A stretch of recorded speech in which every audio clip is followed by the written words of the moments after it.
Hello everybody, welcome to Architecture on the Edge. My name is Emmett Humphreys, I'm Senior Executive Architect with Galway City Council. This is the Saturday, the 3rd of October, and this is the Boundaries Festival. I'm joined today with Dr. Alice Casey from TAKA Architects, and one of the members of the Sandy Road Design Review for the RIAI and the LDA and Galway City Council. Joined also with Paul Mannion from Tallon Walker, also a member of the Sandy Road Design Review, and Dr. Augustine Martin, Senior Lecturer of Queen's Belfast and Chair of the Street Space Project. So the talk today is about, it references the Sandy Road and our objectives of looking at the project outside the red line. I think that's the idea that we were going to discuss today, that a lot of projects focus within the red line as opposed to looking at the context. And to introduce this discussion, I'm going to give a quick slideshow, which hopefully will be able to explain maybe some of the context of Galway and the Sandy Road. Introduce some of the projects for the LDA, RIAI, Galway City Council, the process that went through, and then open up the discussion after that. So the first slide here is a map of Ireland with Galway on the west coast, and that would have been connected. So Galway would have been very connected by the sea to the rest of Europe. So it would have seen itself as a bit of a European city with its connections, and probably had stronger connections to other parts of Europe as it did to other parts of Ireland. And then the line going up to there would have been up to the Corb and up to the Mask. It would have also had kind of ancient routes to Dublin, down to Tuam, and then down to Ennis. So there would have been a crossing point or a connection between. If we look at this in a little bit more detail, that's Galway there at the very bottom of the Corb. So the Corb and the crossing point between Connemara and the east. And then there's no other connection all the way along until you get to Cong, and then above that is Partry. So a huge amount of the west of Ireland is only connected very small points. So this made Galway a very, very important part. There's the sea routes that would have been connected. So an awful lot of the connecting of the waterways along with the sea was connected at Galway as well. And then the ancient, so that chunk of land, that section of Connemara is connected through one small bridge, the medieval bridge, which would connect medieval Galway with Connemara. So if we look at this on a kind of on an ancient medieval map, you'd see there's the two roads. The roads at the bottom would have been connecting to Connemara. The road to the top would have been connecting to the east, to the north, and to the west, and to the south. And so everybody would have been funneled through this main route, which would be Shop Street. So that was a large amount of people moving from Connemara straight through to Dublin would have crossed straight past this. These routes to the left would have been the Corb and all the connections. So all the local small boats bringing in furs or grain or whatever would have come on this side of the town. And that would have made that street very connected in a different way to the main street. And then down to the right, we have the connections to Europe, the vessels. So that would have made that street have a different context. So it's a very logical kind of layout and order that medieval Galway would have had. Now, if you look a little bit deeper, and again, it makes those houses there in yellow would have been really good for trade. You had a lot of passing trade. You would have had a lot of people there. So obviously these would be where your merchants would have had retail and being very, very valuable. The streets around that then would have been quieter. There would have been a lot less traffic, and there would have been the back of the buildings would have been walls onto the sea walls. So those purple bits would have been more the large merchant houses where they wouldn't have had as much trade in them. So you can see they're much bigger gardens, they're beautiful houses. So when you look at it a little bit in detail, you see the smaller units are on the busier streets, and then the bigger units the bigger houses are on quieter streets. So when you look at this in the work of Space Syntax in London, you see they have computer modeling of streetscapes, and the more connected a street is, the redder the street becomes in its model. And that means that there's more footfall, there's more people, because there's more possibilities of people using that as a route. And then on the diagram on the right, you'll see the kind of circles, and those circles are more likely to be trade and commercial. And then in the quieter streets, the blue, it's more likely that you'll find that there's residential. So the Space Syntax model would reference back directly to what the medieval Galway would be like. So the structure of medieval Galway, the size of medieval Galway was worked out with how many boats are going to be coming down, how much trade can we get out of this machine, how many people can we attract into this model, and we'll build a wall around it as a protection. But to build a wall, it's expensive, plus you have to man it, and you have to protect, you have to pay soldiers, whatever. So if the city was too small, you wouldn't have got the most out of your investment. Likewise, if the city was too big, then you've got too many walls, you've got too many soldiers trying to look after those walls, and then your taxes are much higher, and then the city doesn't work either. So there's a kind of a balance between the two to get the city to be the right size, the size that they made it. So if we look at Space Syntax again, and this is a project in Derry, when they looked at building a new bridge. When you make a new connection, all the other streets change. So all the colors, so there was the original colors. They tested by putting a new bridge in, and then you can change the dynamic of the city. And then they added in all the new uses and work that they were going to put into that and their master plans, and that changes the dynamic of the city again. So very quickly, by making new routes and new buildings, you have an impact that in many ways that you wouldn't have expected that you have. And back to the referencing the Sandy Road project, if you think outside the red line, if you only look in inside the red line, you don't actually understand the impact that you might have in other places. So very quickly, looking at the Galway in the large scale, you'll see this is our road network around the city. I've put in the new link road that's proposed there with on board Penola, but a lot of the other roads has no water. They're very much kind of taken from their rural lanes or boreens that have become bigger and bigger and bigger, and the routes. We look at the blocks that they fill in.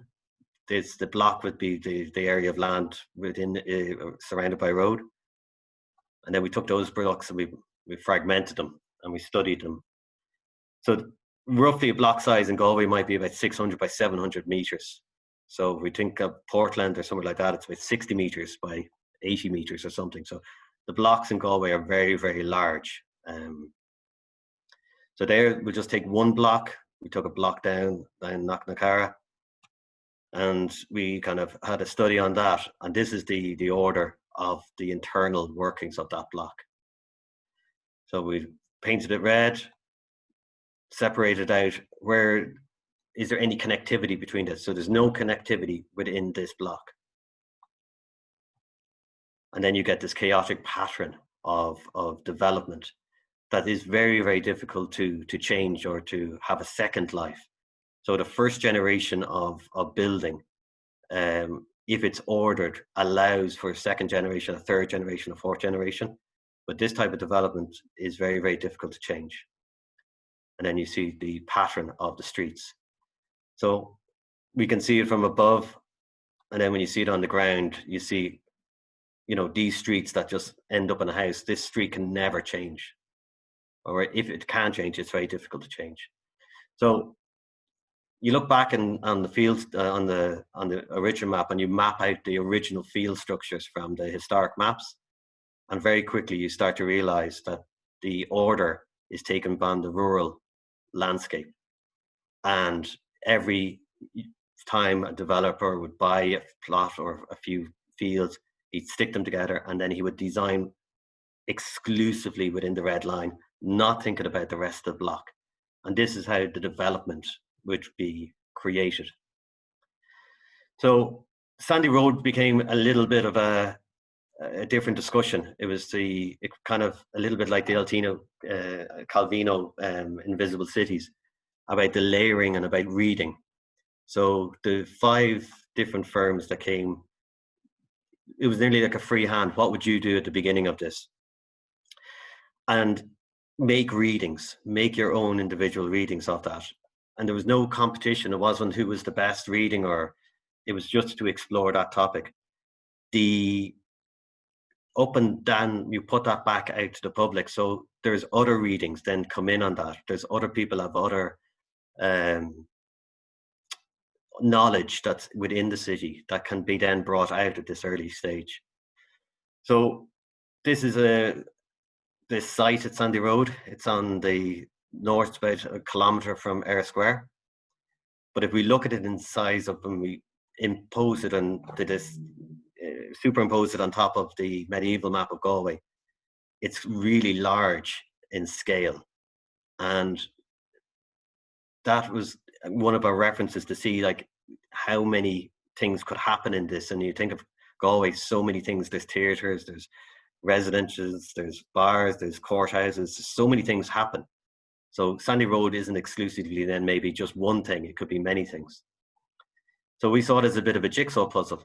And if you were to take Sandy Road, or you take medieval Galway, this shape, and you were to remove it, it would make no sense if it hadn't all the other streets that connect it. So it would look very blank if that's what would happen, and you were to design a new piece of medieval Galway that did not think about the rest of the environment around it. So introducing the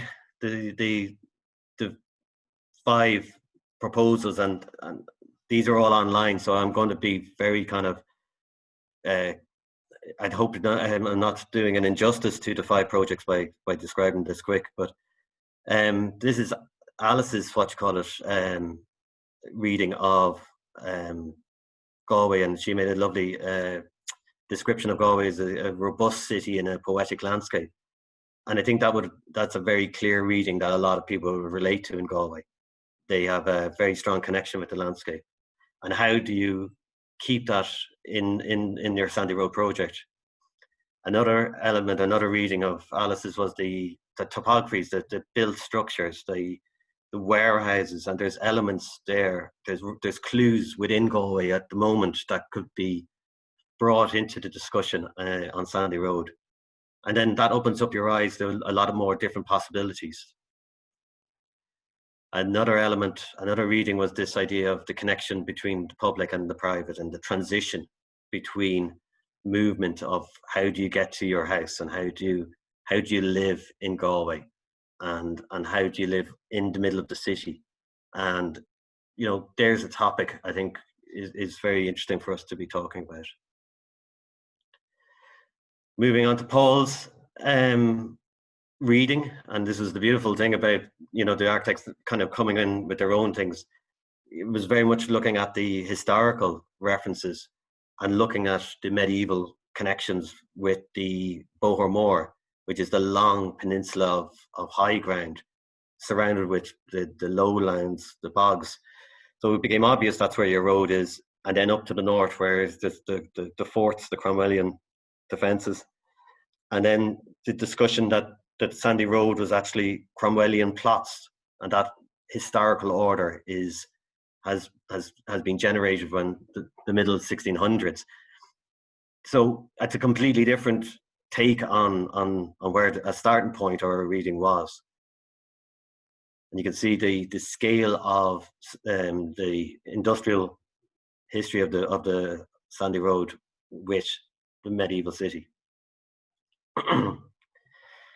And then his starting point was actually to start maybe looking at the geometry and setting out a grid that would actually create order, but that would be referenced on the Cromwellian plot, which was referenced onto the existing building in Sandy Road.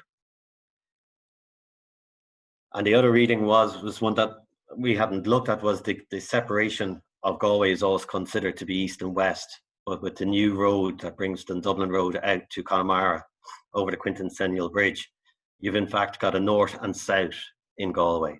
So the campus of the university was divided in two by this project. The Sean Mulvey Road becomes an artery, and I heard a description of the distributor road, the Western Distributor Road, should be changed to a boulevard. You think of it differently than a distributor road. This line looks like a distributor road. Jonny McKenna in Metropolitan Workshop made this reading, which was the connectivity of the green spaces and how we actually use the green spaces and how we actually tie our Sandy Road to these assets and kind of connect them and connect to the green and the blue of Galway. Michael Pike, he looked at a little bit like Paul's kind of grid. He started looking at the type of density and the quality of the internal space that we could have, and should we be looking for a higher density use for the land, but keeping a very high quality accommodation. So he proposed a very, very high density, but he proposed very good high quality living spaces and courtyards. And Valerie Mulvin from McCullough Mulvin, she asked a question. She made two projects. One was blocks and with courtyards, and one was terraces and streets. And what is the traditional rural, not rural, but vernacular architecture that we have and the way we live, and what do we want to be, and where do we want this discussion to go? And that was, I think, the question that Valerie was posing was, like, before we say it's residential, it's where do people want to be and how do we want to live? So Augustine joined the discussion, which was fantastic, and Christina with her project. So she's working in Queens, and I think we had a discussion about the street space project and Bood's map, where there was actually mapping of the social orders. And one of the projects that she's looking at is looking at the story of people, actually talking to people from that area. What is the story of the people there? What can they tell you about the place? And then you got the story of the place. And if we remove people from the discussion of the Red Line or the development of Sandy Road, it becomes insular again. And I think there's something very nice about this idea, this approach, to be able to bring people into the discussion at a very early stage, as opposed to a stage where the brief is set and it's too late then, because the design is nearly already ordered.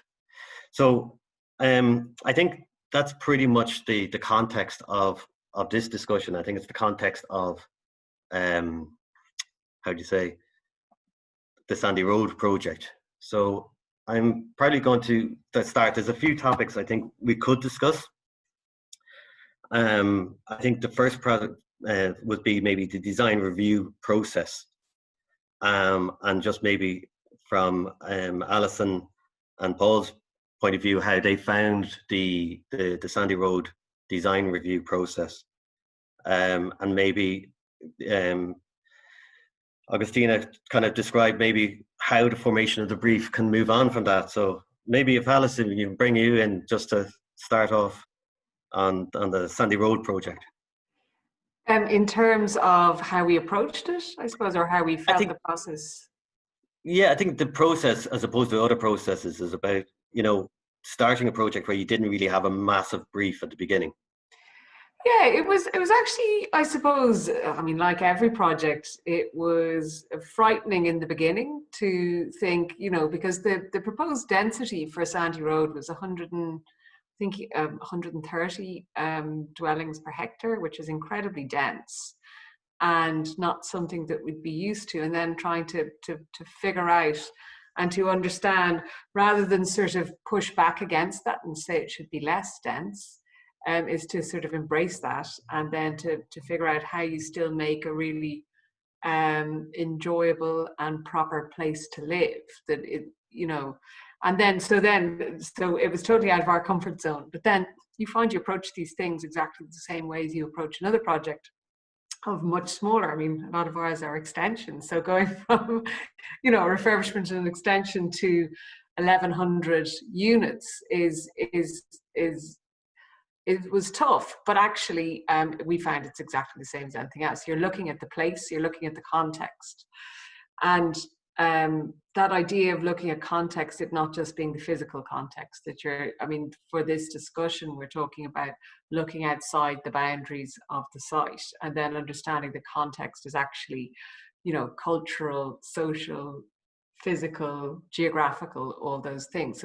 So that's a really good starting point for it. And actually then the freedom not to have a very prescriptive brief. Really it was the site, and then to try and hit a density, and then it's exactly what you said, that each person got to have their own reading, that you weren't trying to kind of design something and solve all issues. You were kind of only trying to kind of highlight what you saw as the important things, to point towards maybe a future direction for this type of housing. And the great thing about this is that it's public. You know, there's that sort of mentality that you're talking about, you know, only looking at that red line, and it's usually a private development. And you know, you're kind of maximizing what you have within your own red line. You don't actually have the agency or the power to go outside your red line in some ways. But this is different. This is public housing, and it's on public land. So that power and agency to make those connections, to do those things, is there. And I think the real thing to take away from this design review is that it would be an absolute crime not to take advantage of that. It would be a crime to approach projects like these massive house building or residential projects, public residential projects, and to approach them like a private developer. You know, private developers have different pressures on them. And the model that the LDA are proposing for this, which is cost rental, it has its own pressures, but those aren't making profit, you know, the day that you sell them. They're about making, giving longevity to communities. And so then it's a totally different design issue. And that was really enjoyable for us to tease out a little bit. And I think our reading was different. Everybody had a very different reading actually, which was, and then that sort of comparing all five, and all five had relevance, and all five could be, you know, point to a way forward for this. Not just Sandy Road, but this type of sort of large scale public housing. Cool. Paul, how did you find it?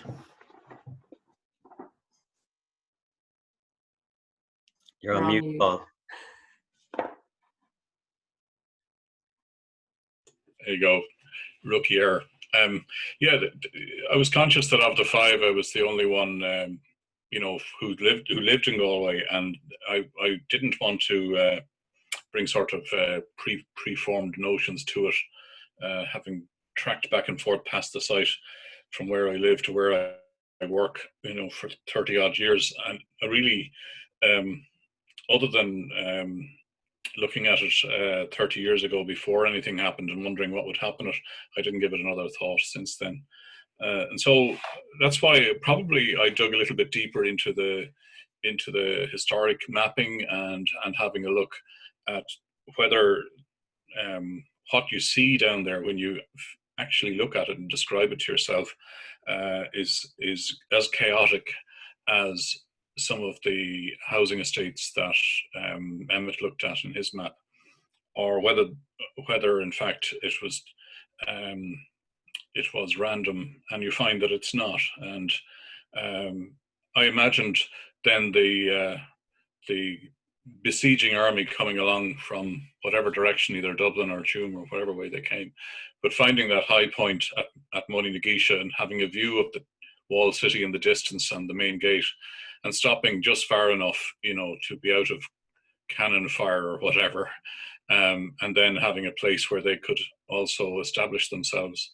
And that older map that Emmett showed of the fortifications was really the fortifications of the digging in of the siege army. So it wasn't really a creation of the city. And then that leads, anywhere you build something like that, a wall especially, somebody will have a path parallel to it.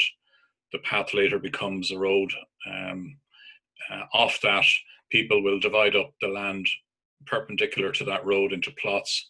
And this sets up a kind of a geometry that persists for hundreds of years. And whenever the architect from the Czechoslovakian architect, I think it was, came to build a factory for the cotton printing factory, he would have come along and found these and probably worked within a red line that gave him a setting out for the cotton factory. And as a big concrete structure, it some way as well describes the process inside that of very long runs of screen printing that they used to do. So the grid is long in one direction and short in another. And so rather than just impose a random grid on the site to start thinking about it, you kind of unveil one instead that maybe is hidden there. And when you do that and you look at it against the curve of the Sean Mulvoy Road, you find that one of the Cromwellian fortifications on the other side of the road is now a small grassy knoll. And it explains why the Sean Mulvoy Road has a curve, because to get to the high point at Moynagisha from the low point at the Headford Road, you have to avoid the fortification and curve around it. And so reading the historic landscape in an urban landscape kind of provides you with something to start with and a starting point. And also, I suppose we're conscious that we were talking about this in the office, you know, whatever happens here will be new and wonderful when it's new, but in order to be unique, it's got to find itself a place in the history of things. And so that's why we looked at a scheme that started with the cotton factory. I don't know what else you want me to say on that. But no, I think that might lead into Augustina about the history and memory of place.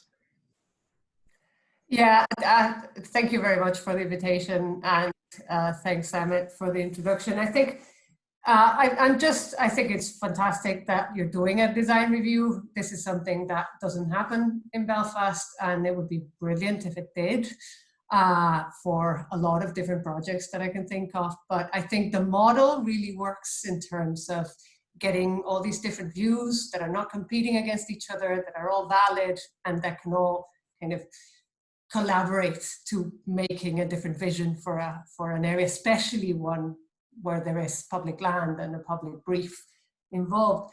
But I think the thing that I have been trying to do as a scholar for the past at least 7 or 8 years is, and coming from a background of urban history and architectural history, and looking at the ways that urban and architectural history are looked at by architects and urbanists. And my inkling was always that there was a way of talking about people that tended always to be generic. And even people I admired greatly, like Jane Jacobs or Jan Gale, would have talked about people in quite a generic way without really, maybe the projects of Jane Jacobs were about specific people, but there's been very few architects and urbanists that have talked in these, especially big areas, talked about people specifically. So that's why the Street Space Project, what it tries to do is it adding to all these layers of history, like the ones Paul was talking about and the ones Alice was talking about in terms of like the rural landscape and its influence in the city, and then the urban landscape and all the history of uses of places and urban morphology and that, the urban form and what that does to people there. What our project does is it looks at specific histories and memories of people. And the way to do that is using methods that come from sociology, ethnography, particularly in anthropology. But what we try to do is to draw the stories of those people by not just having an interview, but by getting to know them. So the wonderful thing about ethnography is it's not just an outreach to the people of an area where you do an event, which it can be really successful many times, and you do an event and you invite people and you have a short conversation with them, and that's really valuable. But what ethnography does, which is very difficult to do in the frame of a practice or the frame of government sometimes, but it's easier to do in terms of academia, is that you can have an ongoing relationship with those people. So my students just build a relationship with people of a place for at least 3 months. And those people get involved in the whole making of the brief. Even if it's a student project, normally what we do is we work on places that need development, where there is normally a project there, normally proposed by a developer, looking exactly at the red line and at how to make as much profit as possible with that site. And what we do is try to give an alternative to that. So looking at people who live in a place. Recently we worked with Sailortown in Belfast, which is a place that was completely, well, almost completely demolished by the building of a motorway. And then get the stories of people who live there now and the stories of people who used to live there. So I think in terms of the Sandy Road project, this is a great moment to start looking at that. And not only the stories of people, but also the places that they use in the city, the potential people that could live there. What are the services that they need? Because the problem with the residential development is that if it doesn't really map all the existing stuff that happens around, whether it's health services or schools or colleges or old people's homes or playgrounds, all of those things that are in the periphery of the site have to be mapped to make a place like Sandy Road connected and where people are actually going to need to walk or cycle or drive if they have to from one side to another of the city. So I think that I'm looking at the projects, I think there's some wonderful ideas there, and it might be a good time to do something that involves the publics, the different people of different ages and different genders and different classes. And especially in terms of that, housing, many times the architect gets a brief to do housing, but there's very little agency in the architect to say if something is going to be public or social or private. And I think in this project has the incredible potential of bringing all those things in, of having cooperative housing, of having mixed tenure, of having all these types of different housing that will be inclusive. Yeah, I think you're probably touching on we've done the Sandy Road project. We had a public engagement where we try to, it's one thing the architects or, at Sandy Road talking to themselves. It's another thing if we can actually communicate that and to get as much discussion going in Galway. But the next bit is the formation of the brief. And I think that's a really interesting kind of question about how do we actually develop the next part. And I think the idea of mapping the stories and the people in an honest way. You're not kind of, as he said, here's it, we're listening to your views and we want you to engage with us. You're getting that as a baseline, as another reading. It's quite Calvino, it's just another layer of reading. And then the idea of putting what shops or what is there, GPs or whatever, that will naturally draw people into Sandy Road. If there's something there that's missing in the locale, one thing, it's a very easy investment because it'll be used. And the second thing, then you're connecting it. I think what's unusual about Sandy Road actually is that there isn't an existing community on site. It's rare enough these days you'd get a site like that close to the city centre that has no housing on it whatsoever. And then the sort of amazing thing is then you were literally importing people onto that site, you know, at the end. And so weirdly, that mapping that you're talking about, Agustina, that's, you know, around the area, but you're not really mapping something within the site necessarily. And then actually what I've found which kind of surprised me actually in the briefing was the sort of part of the brief was a unit mix. And currently, you know, they're looking for unit mixes of 50% one bedrooms. I think it's 30% two beds and only 20% three beds. And so immediately you can see, you know, the I suppose the typology of people that are going to be there. They're certainly not big families or extended families. And maybe that sort of engagement process might help inform that mix, that if there was some sort of, I hate the word stakeholder, but, you know, before that, you know, can you kind of tweak that mix to make a very vibrant neighborhood? And is it as simple as that? Well, I think it's very complicated. But one of the things I think, there's a project I've been working on in Belfast on the Mackey site. It's a huge brownfield site in the middle of Belfast, very close to the city centre and very similar distance from that site. And it's completely empty. There's nothing in it. But what we did was with this is coming up with a project with PPR, Public Participation Rights, and they work with refugees and homeless kids. So what we did with them is they're not living there, but the hope is that eventually they will be able to mix with people that live in the periphery to have a kind of mixed tenure. And that's something that we're discussing with the Minister for Communities. But what we did is very simply look at their lives right now in the places where they live, and what are the distances they have to travel to get to the places they need, like a mosque or a church for others, or a school, and then from that kind of pattern, you can start looking at how in a new place that doesn't have any residents, between the stories of those people that could be potential residents and the people that live in the immediate periphery, you can start making up that brief. What's interesting down there, in one of the early drawings I did looking at this, was a blue line rather than a red line, and we did a broader neighbourhood markup of a plan to see what neighbourhood reveals itself when you look a little bit outside the boundary of the Sandy Road red line. And there is a bigger neighbourhood there, and it includes the Lisbon, commercial park, whatever that is, kind of a 70s idea. And then it also includes maybe where Dunn's Stores is, the garage, the hotel, everything bounded by Sean Mulvoy Road as well.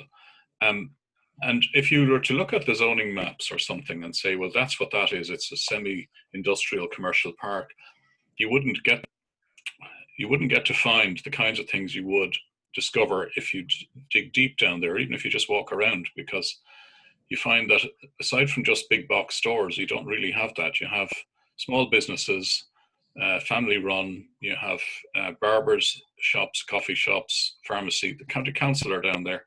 There are student residences in it. Kenny's Gallery, which couldn't be more kind of Galway really, having moved from the medieval centre of Galway out there. The gallery and the bookshop work very well out there. What deceives us is it looks like a commercial park. What actually goes on is more of a village type thing, certainly during the working week. And so Sandy Road is in with a chance, because even though it's on the edge of town and notionally removed from other residential areas, it does back onto this, and there's opportunities then for other things to offer. Way in would be for maybe something like Dunn's and the Terryland development to pivot from unnecessarily facing the busy Hetford Road with all the traffic on it, and maybe face inwards and open itself up to the site. So I think that kind of mapping idea, if you if you take in a zone around the edge that will easily define itself when you look at the map, could start to flag up what's there already and also what's missing in the way you talked about it. So that, you know, I think that would be it's surprising. I think every one of us, when we walked around on the site visit, found that there was more going on in Lisbon than meets the eye. And some of the roads in there terminate on the edge of the Sandy Road site in a gate that's into either a council property or a piece of wasteland or whatever. So it already aspirationally wants to be part of it, of the story. I think if you go back to the reading of medieval Galway, why certain things are successful in certain locations, there's a logic there. And when we start to look into Sandy Road, there's clues of what would actually do well in that area, because they're already doing well in that area. You don't need to make up something, you know, because it's there. You just have to look and to uncover it. And then by opening up new routes, you might actually give more opportunity for those existing businesses or situations to flourish. So you're not just scrapping the whole, clearing it all out and then imposing an idea. You're kind of just letting one grow and like a fire, just get stronger, you know. I think going on to the point about the people and calling people not people or putting them in a box, or Alice's points of, you know, the typology breakdown. I think there's a question in that we could explore more, because in the Galway is projected by 2040 to have 40,000 more people, and the 80,000 people in Galway. There's two things I think there is a question. If we are to put the 40,000 people, who are they and who's representing them? Because the 80,000 people in Galway are represented by a political structure, which is voted on, and the politicians then, the councillors, they have a mandate to the people who vote them. That's a democratic way, and it's the right way. But then the 40,000 people who are meant to be coming, where do they fit into that discussion? Because they're not represented. We don't even know who they are or where they're from or anything like that. So now what you're asking is, you're asking the 80,000 people in Galway to move over a little bit because there's 40,000 more people coming in. And that causes this conflict, which pushes everybody back out towards the green fields, which haven't been developed yet, because it's just easier for that discussion to happen out there as opposed to happen within the city. So I think going back to maybe the 2 points there about 40,000 people in a broad sense and in brownfield development, and how do you integrate those two situations? I think that's a question I think we're at now. What are the unit types, and who are these people? I have the feeling that those people, in a way, are already there, because growth of population is not only people that are coming in, but it's population growing, people staying, people that would have moved to another city, maybe staying there. And I know very little about Galway, but it's also about kind of the tolerance of change and allowing change to happen, and not very abruptly, but exactly doing the type of things that Paul was talking about, of looking at the small things that happen there already that are going to be attracting other people to want to live there. And I think, there's the bigger discussion about suburbia and urban density, and that's something that, now it's all over the world. The premise of the 1960s and 70s of living as far as possible to get the biggest garden that you can is not the most attractive thing, and it's not going to be sustainable. It just isn't. So we have to find ways of living more densely, even in Ireland. Well, it was interesting actually when we were at the briefing. Certainly there was a focus on sort of growing, I suppose, the tech industry, foreign direct investment, all those things that every city wants these days, and then actually there was a lot of discussion about why so these days and especially medical technique, but now there's kind of software companies moving to Galway. And why are they moving to Galway rather than going to Dublin, somewhere around the M50, you know? And actually, part of that is the kind of romantic notion of Galway, I think, you know, being, it's not a capital city, it's a very digestible city, it's a city on the west coast, it gives you access to all these kind of rugged landscapes. But then part of the feedback, I think, from these kind of software companies coming in was that we have to attract our employees, you know, we have to bring people here, but we don't want them in, you know, I suppose cookie cutter, bland, you know, European housing that feels kind of, or suburban housing actually was the big thing. And then, but weirdly, so I'm not suggesting that you design these things for, you know, to attract foreign investment solely, but what I'm saying is what is really good is when these things kind of coincide, you know, what makes housing Galway, or like Galway housing or Irish housing, if we can make things that are intrinsic to the place, you know, you both kind of satisfied that need for people coming in, that they're coming here for a particular thing. So, but you also then can make somewhere that people who live here already feel familiar with, and it feels like a kind of a contemporary extension to the city that they already know. So in some ways, you can, that's the great thing about it, to be able to design for both, to be able to make both new people and existing people feel comfortable. And I also think that idea of the housing mix is really important. And I would love if there was some drilling down into what is generating that mix, that 50% one bedrooms.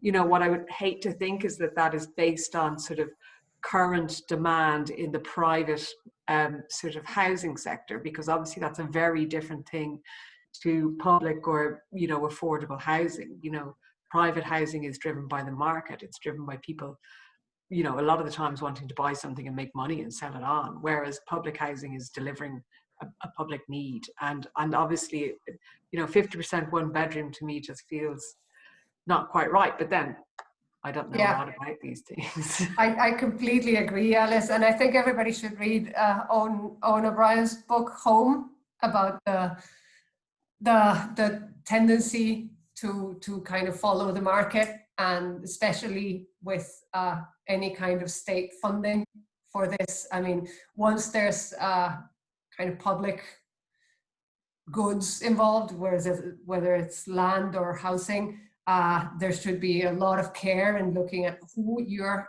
addressing that to. And even if it's going to be housing that it eventually going to be occupied by people who come and work in these big tech companies, they also grow older and want kids. So it's not like the people who work in those companies are not just always 27.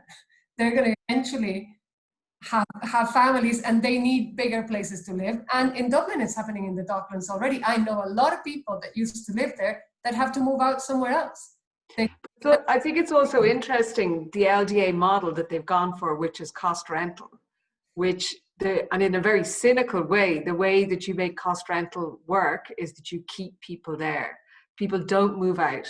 You want them to stay there, to continue paying rent, to not have sort of vacant periods, or else your model kind of falls down a bit. You're not making the money you thought they were. So it makes sense on many different levels that there is scope for people to move from the one bedroom to the two bedroom to the three bedroom to, God forbid, a four bedroom, you know, house or apartment. And actually it is really interesting that way. And I think you're right. Like the sort of following the private sector market on this, it just doesn't feel like it's thinking, but I'm not sure if that is what's happening.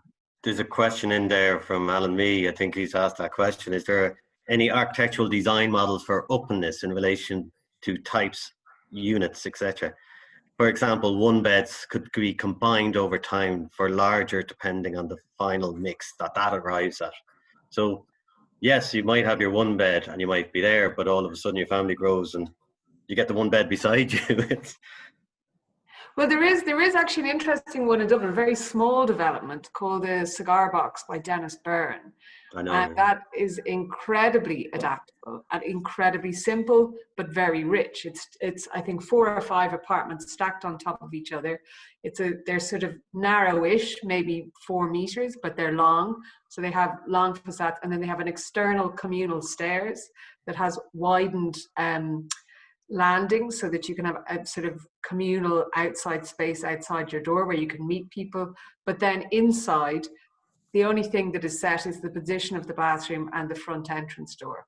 All other walls are non-structural, so you can then rearrange and subdivide your flat as you see fit. I mean, and that's obviously scalable to an apartment block. In the private sector, that doesn't really make sense, but in public housing, it absolutely does. Well, all the housing of Herman Herzberger in the Netherlands has these qualities of flexibility, and that was already in the 60s and 70s and copied all over the world. And a lot of housing in Vienna has that kind of model of being able to kind of extend and compress by taking over other bits. So there's a lot of precedents of that. I think we've got 2 more questions there. I'm gonna join them together because there's a question in, I think it's Denise Murray. Hi, do the panel think the density was appropriate for this part of Galway? And I'm going to join that with Brendan Mulligan, who asks, how can Sandy Road best contribute to achieving sustainable Galway city where people can aspire to living healthy and happy lives while using their fair share of Earth's resources? And I think that's probably the crunch of the question. Appropriate density and climate change. Well, number one, I think that's actually Jonny McKenna masquerading as Denise Murray. He should put on the camera there and join in. It's a very pointed question. Maybe it's Denise, maybe it's Jonny. Yeah, I mean, I think certainly when we did the review, I mean, the LDA had asked for, I think, 130 units per hectare, which is incredibly dense, especially for Ireland. And certainly when we were talking about it with Representative Galway City Council, they felt that that was too dense for the site. But I suppose, I mean, if high density doesn't necessarily mean low quality or a poor quality environment, you know, and there's plenty of examples in Ireland actually as well, but mainly European, but there are a few in Ireland where high density does work, and it does make, and high density doesn't necessarily mean poor public places either. Like if you have Elm Park in Mount Mannion in Dublin, actually that's very high density, but there's really quite wide and beautifully open spaces between those, and they're quite high. There's six floors is the kind of most economical sort of density of housing to build. So there is a model there, and you know, we need to densify, as we know, in terms of kind of making things sustainable, making things achievable through walking and cycling, not car-based. So I think rather than shying away from it, I really think we need to engage with it. And it's not necessarily saying that every single project has to achieve that density, but it's to understand that if we keep skirting around it, it's going to continue to be a problem. Look, Georgian houses have one of the best densities in Europe, and the way that they are occupied has transformed completely within the last 150 to 100 years.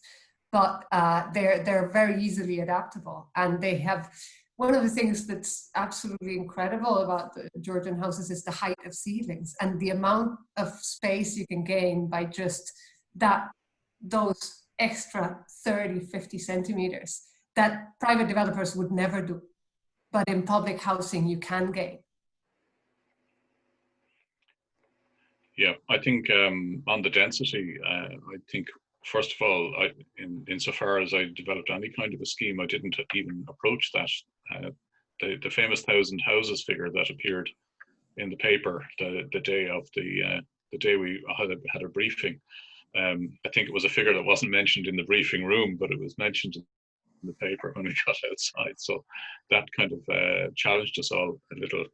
I noticed though, while doing the design, that there was the existing housing on Bohermore, the existing city council housing, the older housing there is it doesn't have great public amenity space or you know, boulevards running through it, but the houses have a very high density, and so there are ways of doing it if you absolutely have to.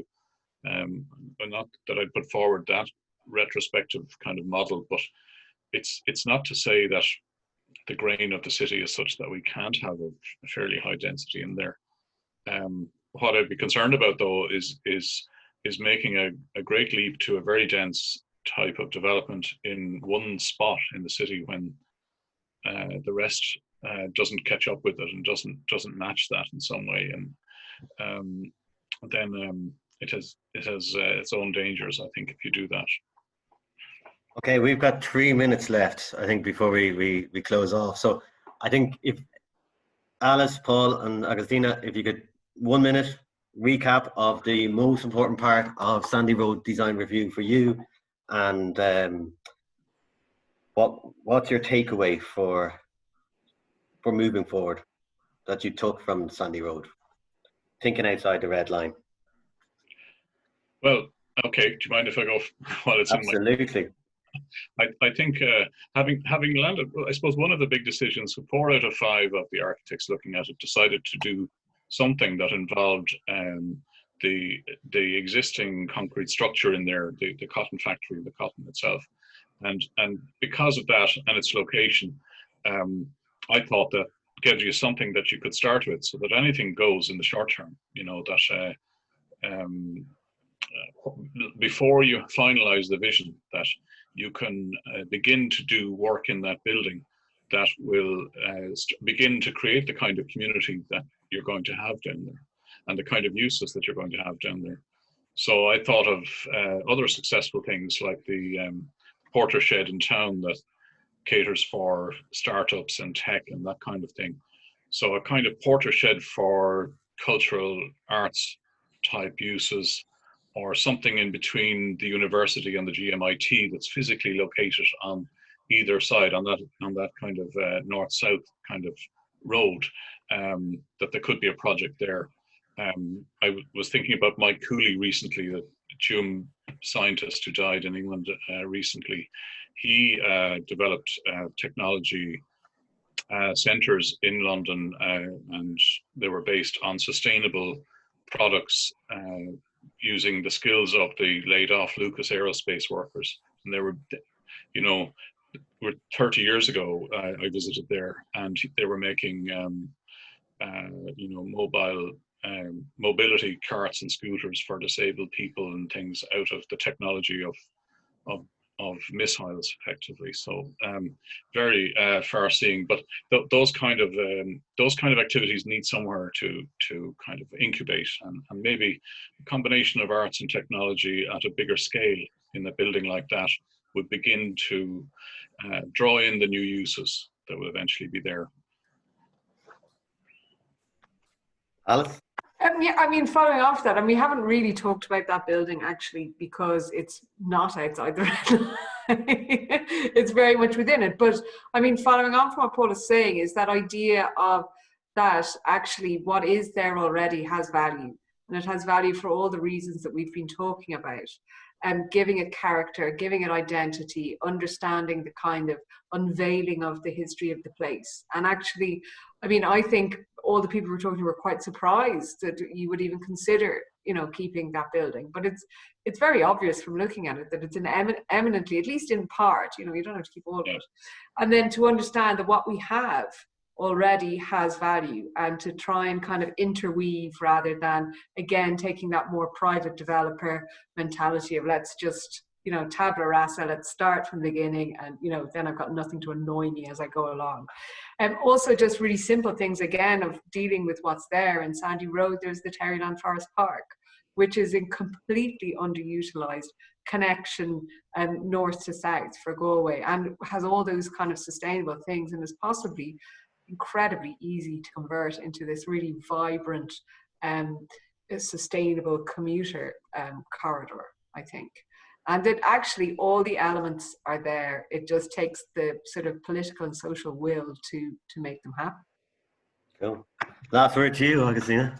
Yeah, I think there's some really good points there. There's no part of any city that is a blank canvas, and every part of the city has a lot, everything in it. In a site like this will have value, but it's also about the people that live around it and that could potentially live there, and trying to find out, you know, the detail, the nitty gritty of the things that are needed in a place like that, and being able to kind of curate that vision. I think the role of the architect is to gather all that information that comes from all the different sources, whether it is the form of the city and the way that it's connected to different parts, or the stories of the people and the things that they need for their everyday life and the future. So there's always a connection between the past and the future. These things are not isolated. And I think that the great thing that architects can do is kind of bring all those things together